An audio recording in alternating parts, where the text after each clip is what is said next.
Where did I put my car keys?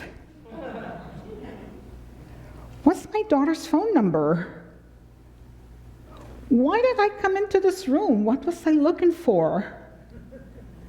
Forgetfulness occurring daily and more frequently. Should one be concerned? And the answer is absolutely yes. About 15 years ago, my husband started having unusual symptoms, unusual behaviors. He was disruptive in conversations. He was angry for no apparent reason. And most importantly, he was very forgetful. He was the self-appointed chef of the family, and frequently he forgot he was cooking as the smoke alarm went off frequently. Many meals were burned. I became concerned as I learned that forgetfulness with aging is sort of subtle with forgetfulness in dementia. I convinced him that he needed to be evaluated. The first doctor said, "Cynthia, it's just a matter of aging. Don't worry about it." I wasn't convinced. The second doctor, when he heard the history, he said, "We need to do a series of evaluations." One of the evaluations was a magnetic resonance imaging, known as an MRI. The MRI showed that my husband's brain had shrunk. It has lost volume, and he was diagnosed as having vascular dementia. I was devastated. He was placed on medication, and 4 to 6 months later, his condition continued to deteriorate. He had frequent falls. He was unable to carry on a full sentence. And most importantly, he needed to have a caregiver. I became his caregiver in addition to additional help in the home setting. It became emotionally exhausting and physically undoable. I could not do it any longer.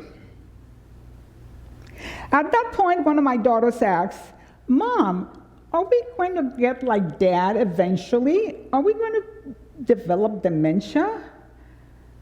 Sadly, I did not have the answer.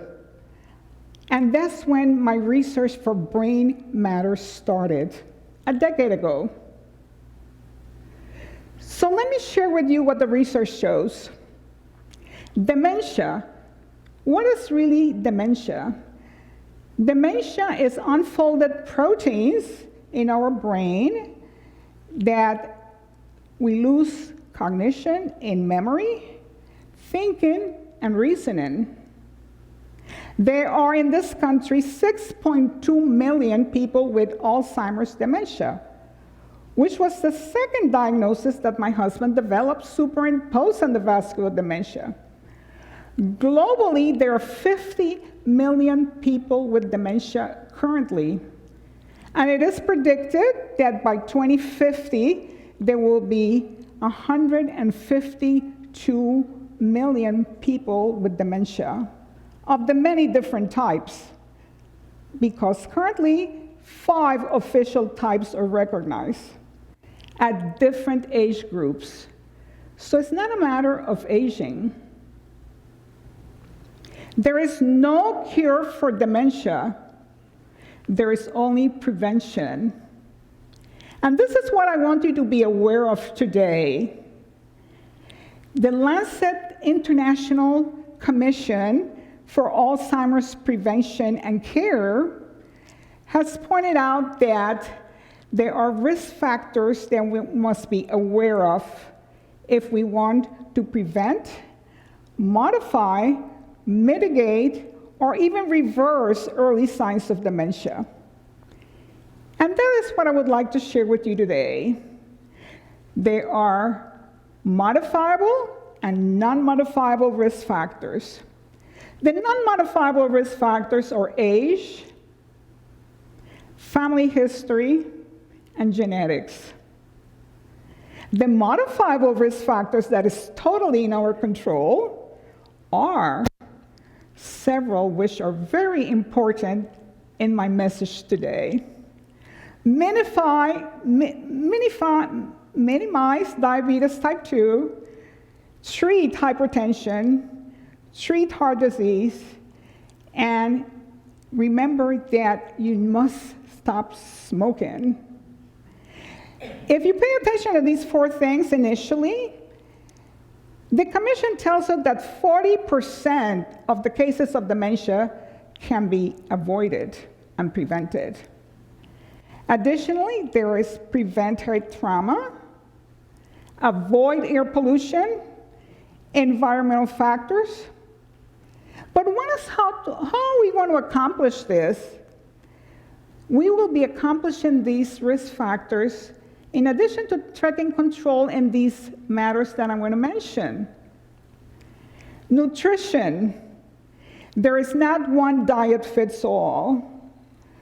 We must focus on plant foods. We try to avoid processed foods as much as possible. We need to avoid sugar, which is the ingestible cocaine. We are addicted to sugar in our country. Sugar comes in 40 different names.